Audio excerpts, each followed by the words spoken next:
Joining me is CJ Greaves, a driver who's done very well here at ERX in the past. Now tell us, what does it take to be successful here at the motor park?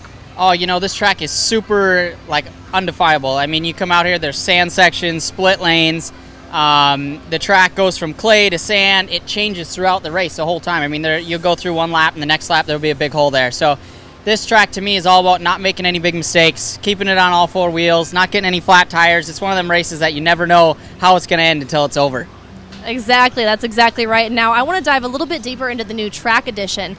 We saw it was pretty wide, pretty racy today, but what do you think exactly is going to happen throughout the day tomorrow? Yeah, the new track edition's awesome. I think they call it the Ziegler or something like that. Chris named it, but it's real cool. You come down, it's got tons of banking, and I don't think any footage will actually show how much banking and elevation is really out there and do it justice, but it's got a ton of banking both directions. It's tricky. I mean, you go from that right to that left, and it looks huge in person when you're standing there, but when you're in a truck, it's like, man, that right is right there and the left is almost back there already by the time you get to the top of the hill. So it's definitely going to prove for some good racing, I think. It got some good holes at the bottom of the hill before the finish, so we'll see what tomorrow brings. And now you're one of the drivers that's pulling double duty out there in the side-by-side and in the truck. How does that benefit you as a driver in the truck, per se? How do those laps in the side-by-side benefit you? Oh, I think the more laps you can get on the track is better at all the time. So I mean, there's been races at Crandon that I think I ran close to 100 laps in a weekend, and I was tired by the end, but it was like, every lap was worth it by the end of it. So